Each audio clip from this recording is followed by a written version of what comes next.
Hey there, and welcome to Guns of Icarus Online. This is a game that I picked up a while ago off of Steam.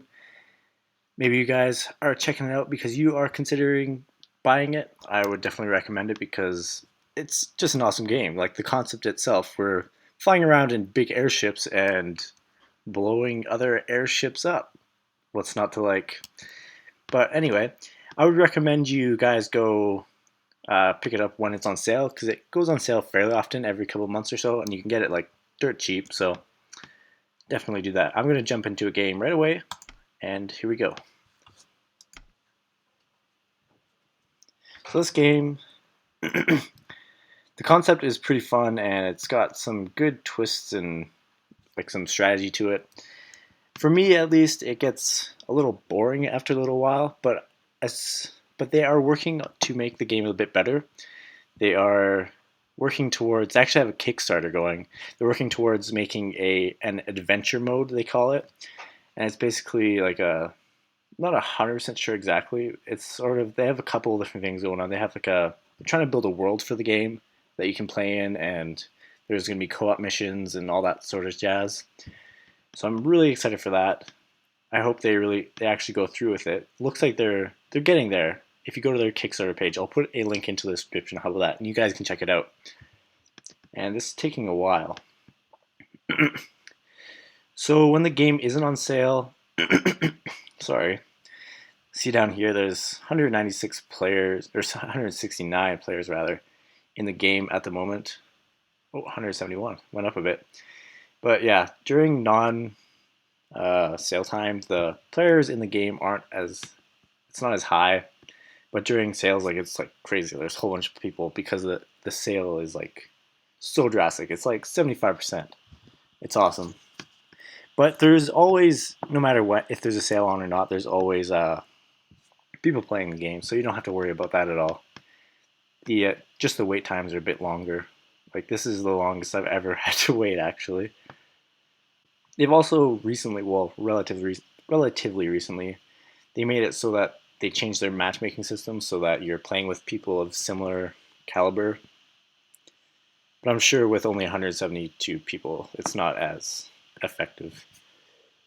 There's not as many people to pick from, so I'm sure there is some mixing around during times like this. Well, anyway, we can take a look around. So you can see you can make your own custom ship. You can pick all the guns. So there's basically just gun slots where you can pick from, and so then there's different like ships completely. So this one has quite a few guns. They're all different sizes, and they all come with different play styles. So the galleon's like a very large ship, and so on. Spire is also quite large, and Mobula. The first few are the smaller, more agile ships. You can customize your character. You can buy different clothing and whatnot. My guy's pretty plain right now. I just haven't felt like investing too much money into this game because you unlock stuff as you go through the levels. See here. Wow. I might actually just skip forward here to when I am actually in a match. Oh, we got AI. That's kind of sucks, but or no, we've got 4 guys. That's good. This is definitely not my most favorite ship. Do we have a captain at least? Yes. Take the helm, sir. Oh, I feel like this is going to be a disaster. Level 2 captain, and right now.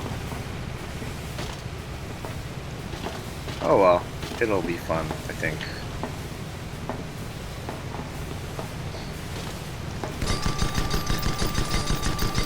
No, hold on. Brave Fist. Drive. This is definitely. Oh, what? We have 2 captains. Oh, never mind. I'm confused. Alright, so as engineer, I have this mallet, which is basically a tool good at repairing things. Then I have this wrench, which is good for repairing things, which I'll show you that later on.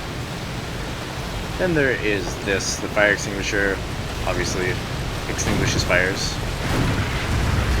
And that last thing is just like a spy scope where you can spot enemies,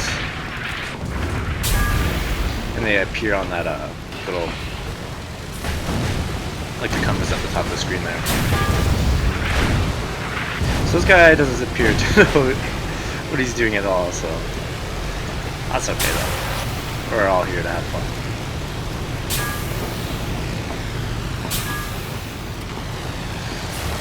So how many, do we have another engineer? So we've got a captain, or I guess pilot, engineer, and a gunner, so that's good.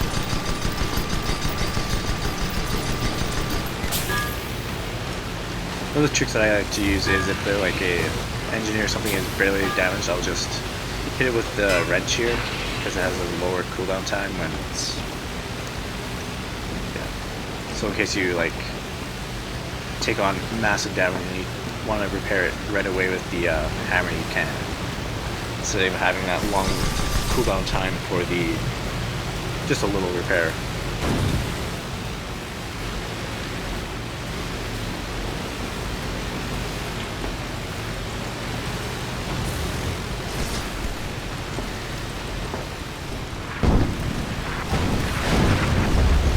So let's get on this gun, since why not, right?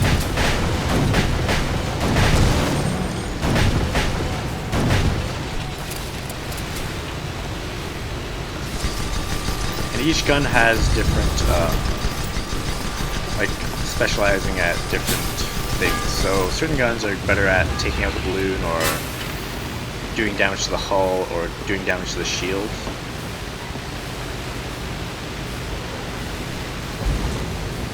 So let's hop on this gun here, since we're pointed right at it.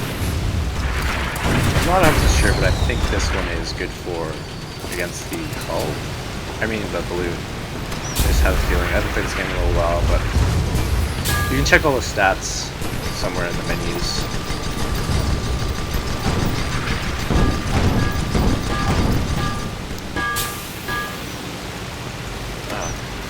So you see that flashing number there?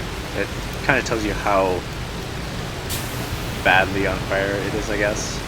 So the higher the number, the more damage it's going to take per second, basically. And he has the same gun on every place. So how the guns work in this game are also really cool, because it takes into account which way your ship is moving. So if you're moving down, your shots, like your bullets, will have like sort of a more downwards trajectory. And same with you're going to the side or backwards, up and down. So you have to factor that into when you're shooting, which makes it quite difficult at long range. So you have to compensate for your own ship's movement plus the other ship's movement. And yeah, so long ranges it can be very difficult hitting your target. Plus, not all the guns have like perfectly straight trajectories. Most of them have kind of an arc like a real bullet would, which is, I think that's pretty cool.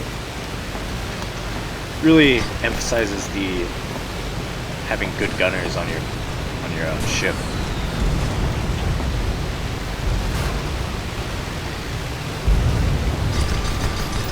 It's one of the things that I really think this game does well. It really emphasizes having good teamwork, because if you have good communication and you have skilled players, you'll do quite well. Like, captain is a very important role. So I'm going to show you this. So if I take out the spyglass, I can spot these guys.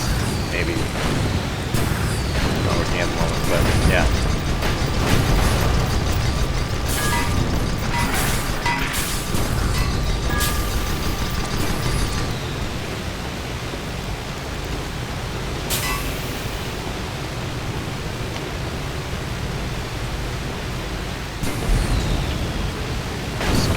Little touch up. The thing about this ship, the Squid, is it has very weak shield. Oh no! Our hull's going down now, but our shield is destroyed.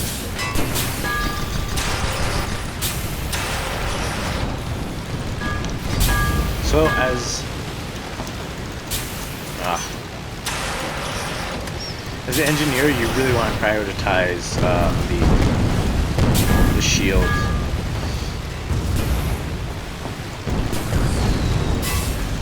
Unless your captain tells you otherwise, because he might want the engines up so that you can escape or some other reason. And we're done. So we're 1-1 with the other team. They're laughing at us. No. Maybe that. Actually, I think that might be our own team. Oh well.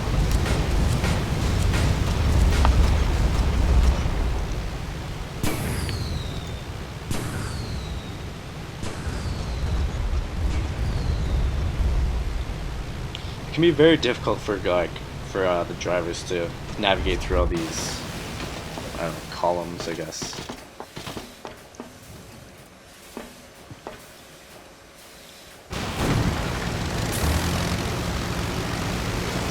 Overall, I'd say this game is definitely worth however much I spent on it. I think I spent like at the very most $3 when it was on sale. So definitely, if you, I don't know, it's not that expensive to begin with, but I'd definitely wait for the sale, because when it goes on sale, it's dirt cheap.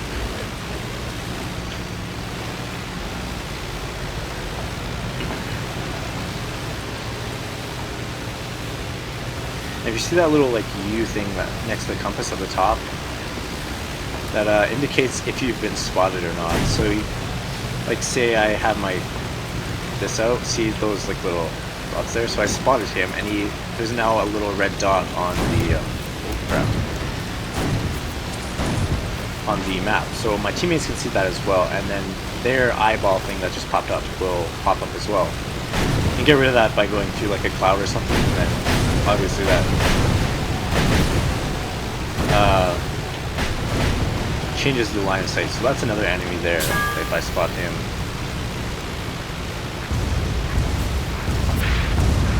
Now we'll know where they are.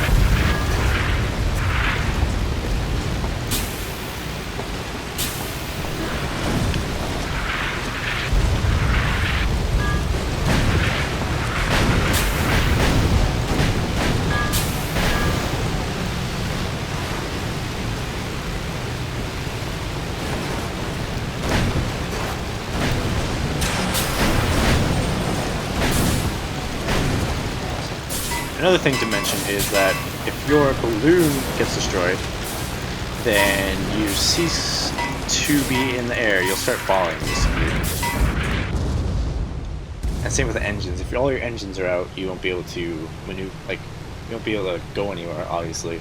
And if one of them's out, you'll have limited turning, or you might be like turning in like a weird direction because, like, say your right rudders or your right propeller's out, so you're constantly turning right because you don't have power on that side. So little things like that really make this game enjoyable and really immersive.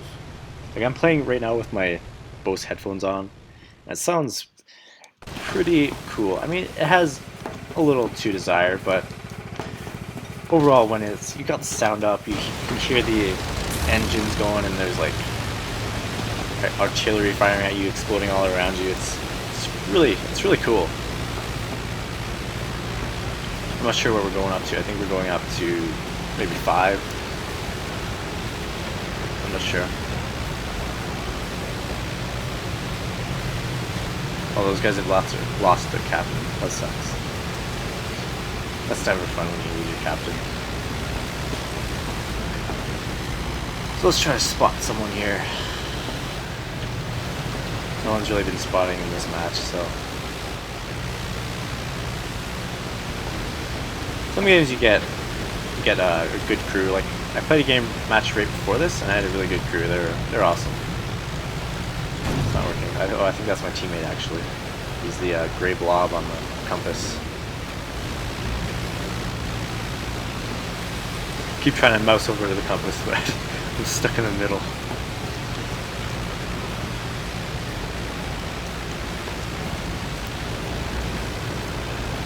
Is there a map? Oh, there we go. So map is just M. Oh, there we are. So my guy spotted him, I guess. He's level 9, so he's been around the block a few times. I think I'm level 13 at the moment. get him.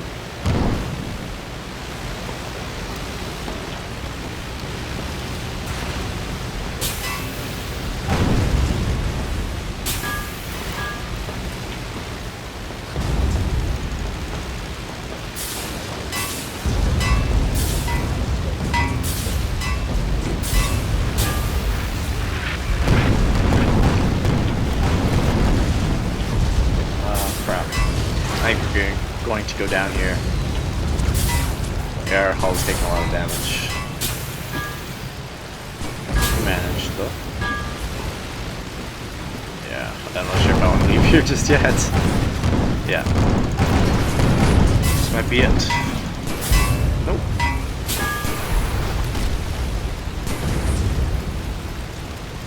Oh boy. Right on the edge here. Let's try to get this propeller out, so I think our captain is trying to escape.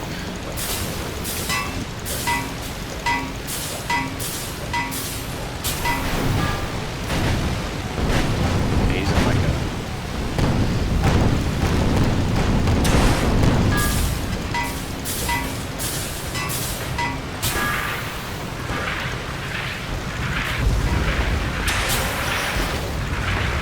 If that number when it's on fire gets too high, the gunners cannot use it. It's kind of odd. You think they'd just be off of it immediately as soon as it's on fire, but I guess that's not the case. So really the purpose of fire in this game is just to try to busy up the other ship's engineers, so they're not firing, they can't fire because they're busy trying to prepare everything and put out all the flames, and if the flames get hot enough, then they can't shoot the guns. So fire isn't necessarily like high damage or anything, but it's useful for disabling the other ship.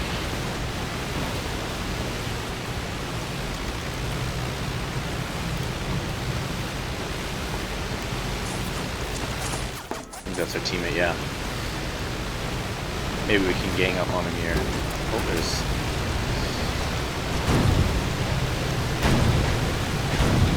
Okay. Ooh, we're so close to being taken out. So the Gatling gun is good for taking out the shields.